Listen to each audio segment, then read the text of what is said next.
Hello again, folks.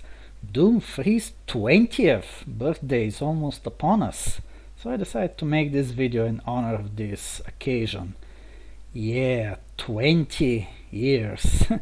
It's really amazing when you think about it, because as an old school gamer, in my mind, Doom 3 is one of those new games, a modern game.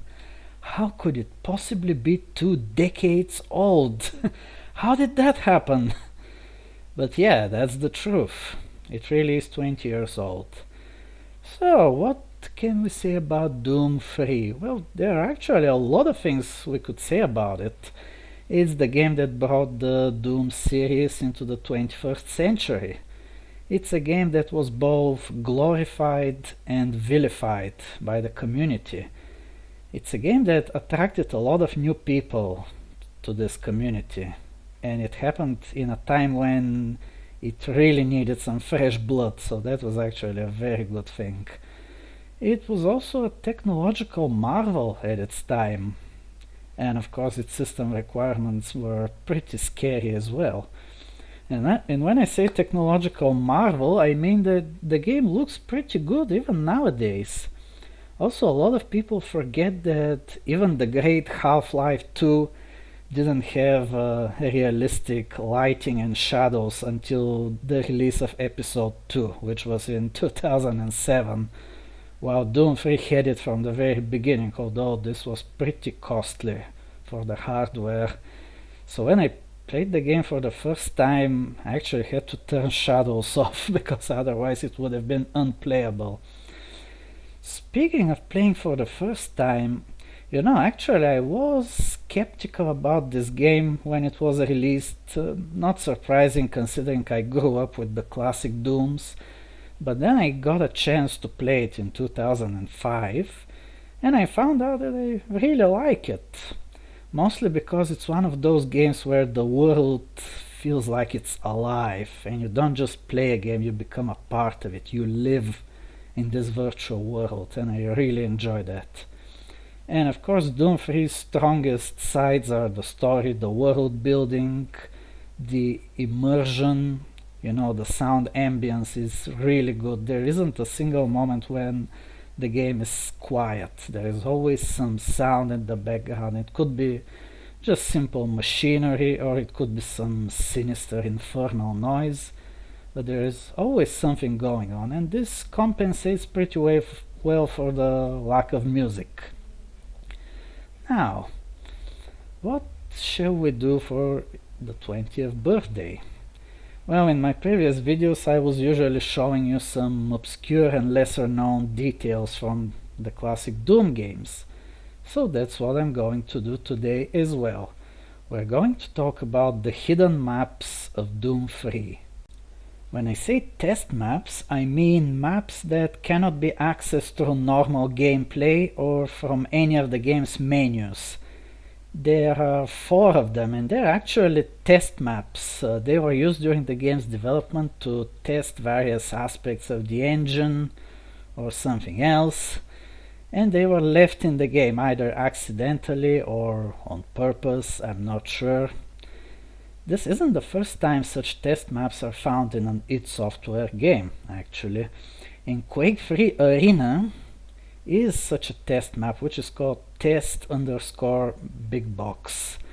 And it's exactly what the name says, it's just a big empty room with nothing inside. I don't know exactly what they were testing in there, but it still exists in the game and can be accessed from the console. Quake 3's expansion Team Arena also has something like a test map inside it, which was actually included by accident. It's called the texture grab map, and it was part of a mechanism to grab and include all the new textures into the data file, and the map itself ended up being grabbed and also included in the file, which is why we're able to access it nowadays as well. So, test maps. Like I said, there's 4 of them, and 3 of them are conveniently grouped together in a subfolder which is called test maps, not surprisingly.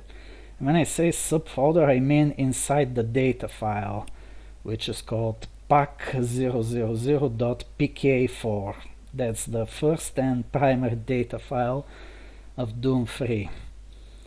And the final fourth test map is actually included with the rest of the regular single-player maps in a subfolder called Game. So, as you have probably guessed, the way to access these hidden maps is from the console. Yeah, in id Software games, the console is this magical place where pretty much everything is possible, especially in the newer games like Doom 3 or Quake 4.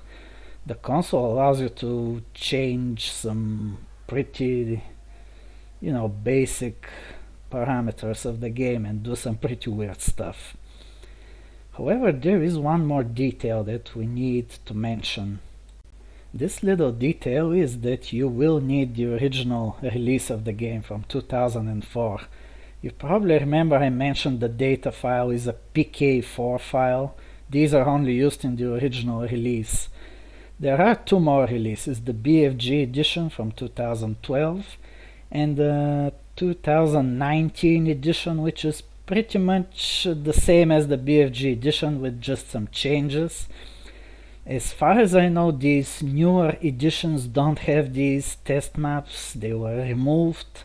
Of course, if I'm wrong and if there is some way to access them in the newer releases, please mention it in the comments. But as far as I know, it's not possible. You need the original release, which is generally considered to be better by most fans. So, I guess we're ready to dive into the game and finally hunt down these hidden maps. So, here we are in the classic Doom 3. If you have only played the BFG Edition, you may be seeing this for the first time. It's a really cool main menu. It's like a touchscreen in some way. It's cool. And the game has been updated with the latest patch, which is 1.3.1. It was released many years ago, but that's okay. The game works pretty fine on modern systems, even though it hasn't been quite updated for a long time. Okay, before we start, just as a quick warm-up, I'll show you a very peculiar Easter egg which is hidden in the monorail level. Some of you may have seen it, some of you maybe haven't, but if you haven't seen it, well, this is your chance. Oh, the classic loading screens. Yeah, loading times are slightly longer than in the BFG Edition. Yeah. So yeah, the level starts with a cutscene which is actually related to the Easter egg I'm going to show you. We're going to need some no-clip, because most well-hidden Easter eggs are not accessible. And we will need to pass through some walls. So we go outside. Pretty good. The Doom 3 engine wasn't very good at rendering like big outdoor open areas, but this was a pretty well done area still, despite this limitation. Okay, so I think that's the direction we're supposed to go in, to the right. So we go into the skybox. Oh, and this should be it. Is that it? Yeah, this should be it. Oh yeah, so that's the area where the cutscene takes place. There's the evil commando guy. And here is this weird Easter egg. Do you see it? It's like a sprite from classic Doom, a zombie guy getting jibbed. And it's put here, I have no idea why. Maybe it's some kind of hidden joke, I'm not sure. And it's visible from this side too, but only if you turn on the flashlight. For BFG Edition players, yeah, in this version the flashlight is a separate object, and it can actually be used as a weapon. And it does more damage than the fists, you know, so if you want to save some ammo while fighting zombies, use the flashlight. Anyway, yeah, that's the thing I wanted to show you. So now we can actually go to the hidden maps. So weird. Okay, we open the console. The command is dev map. And then the subfolder is test maps. And now if you press tab, command completion will show you the names of the maps hidden in here. Yeah, here are the first three test maps: test box stack, and test lots of imps. Sounds interesting. So we'll do them in order. First is test box. And it's actually very similar to the test box from Quake 3 Arena. Yeah, that's it. It's just a big empty room with nothing inside. Absolutely nothing. But at least you still have the flashlight. Yeah, that's it. So what can this be used for? I know some people have used it to spawn enemies or bosses in here. And it's convenient for taking screenshots because it's very well lit. And back in the day, I remember there were a lot of screenshots of the bosses from this game and Resurrection of Evil, which were clearly taken inside this room, because behind the bosses you could see this wall, exactly the same wall. Yeah, you can spawn a lot of things in here, although sadly I don't quite remember the commands for doing this, so I won't be showing this today. But I remember some years ago I actually used the command to spawn Dr. Betruger in here, and then I punched him in the face. It was good. So yeah, that's all we can see here. Then the next map is test box stack. Box stack. What could this be? So we're in a big room with a stack of blocks in the middle, which goes all the way to the ceiling. What could this be possibly used for? Well, I think it was used to test the physics. Yeah, because this game has physics. Well, not as good as Half-Life 2's physics, but still, physics. And if we actually remove one of these blocks, the whole pile will fall down. Whee! So yeah, that's all. It's a physics test. And there's nothing more to see in this map. Yeah, that's everything here. Oh, now comes the more funny thing. The lots of imps. Let's see if there really are lots of imps. Ooh, this doesn't sound good, so I'm going to put on some no target and a bit of give all, just in case. So we're in some metallic room which is adjacent to a larger metal room with a lot of monsters. In fact, that's probably the biggest group of monsters you'll ever see in Doom 3. Yeah, one of the things the game was often criticized about was that combat encounters generally featured very few demons, unlike the classic Dooms where you could be fighting really huge groups of enemies at once. So we have some 3's. Ooh, I really hate these guys. Of all the enemies of all Doom games, these guys are the ones I hate the most. Ugh. Then some cherubs.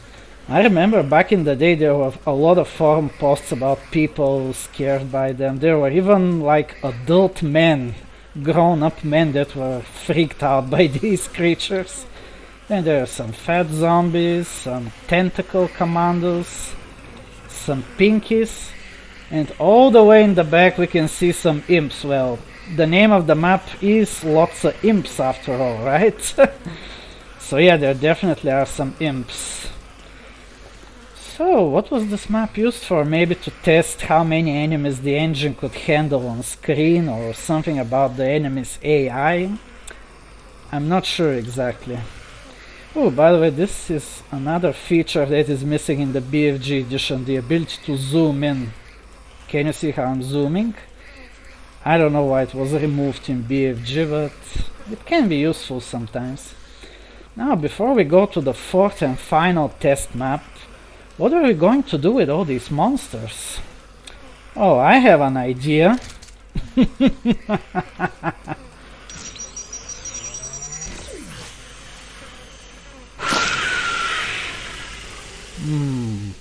Perfect. Okay, that felt good. Now the final map is a bit more special. It's the PDA map. It's a test map designed specifically to test all the PDAs that are found in the game. And like I said, well, some warning messages, they don't matter. This map was bundled together with the regular single player map. So the command we should type is devmap game / and then the name of the map, which is PDAs. Enter.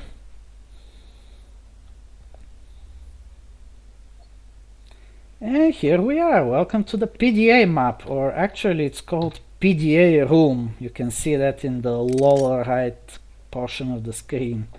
It's the only test map that actually has some kind of area identification.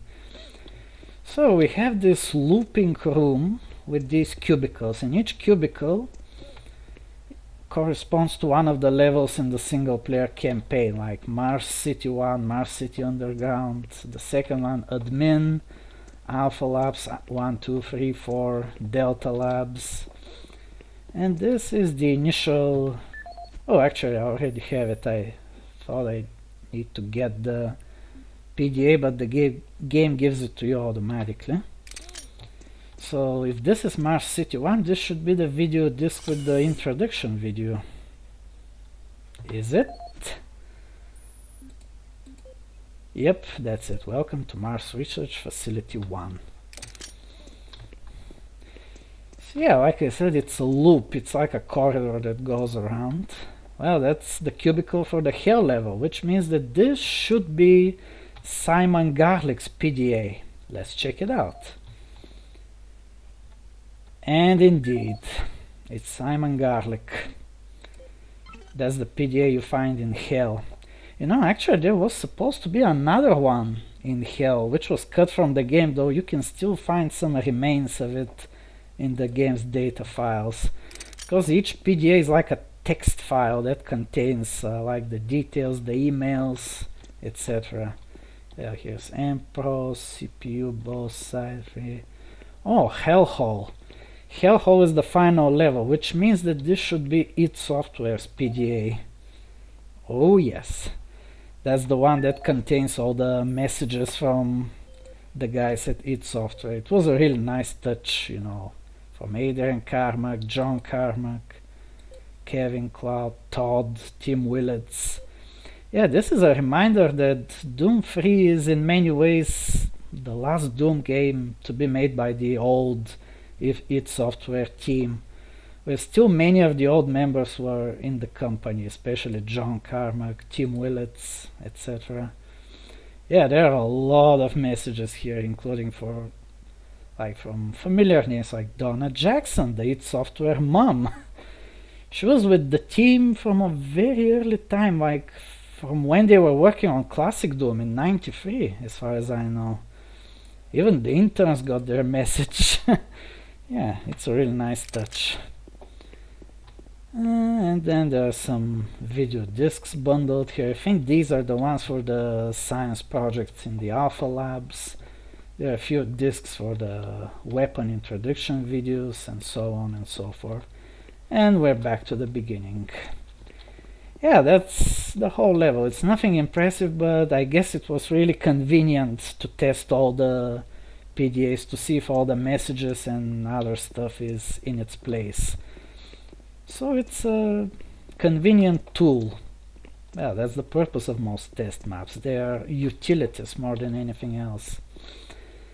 So yeah, this concludes our demonstration. Resurrection of Evil doesn't have any hidden test maps, and neither does the Lost Mission, so there's nothing to show there, sadly. So what can we say in conclusion? My conclusion is that despite its somewhat controversial reputation, Doom 3 remains one of the most important and influential releases in the Doom series, alongside the original Doom from '93 and Doom 2016. Yeah, 20 years. Time really flies. And as you probably remember, back when the game was released, it was really heavy in terms of system requirements. When I played it for the first time, the best I could do was on medium quality and without shadows. And nowadays we have such powerful hardware that playing this game on ultra quality is trivial. Almost feels like a joke. So anyway, I hope you enjoyed this little exploration. If you didn't know about these test maps, and if you have the original 2004 edition of the game, you can now find them for yourself. You already know the console commands, so you can do some exploration of your own. And if you already knew about them, well, this is still a nice nostalgic trip, I hope. Anyway, folks, thanks for watching. And what about next time? I'm actually wandering between two potential topics. One has to do with some engine glitches in Classic Doom, and the other is a more historical topic. It has something to do with one of the earliest teams of custom map makers, which is important because the Doom modding scene is pretty big nowadays, but it wouldn't have been possible without those pioneers who made those first clunky maps back in '94 with all those old clunky editors and other tools. So it's an important thing, and I definitely plan to do some historical videos, about some of the old legendary custom maps and mods for Doom. Anyway, guys, well, glad to share this with you, and until next time, goodbye.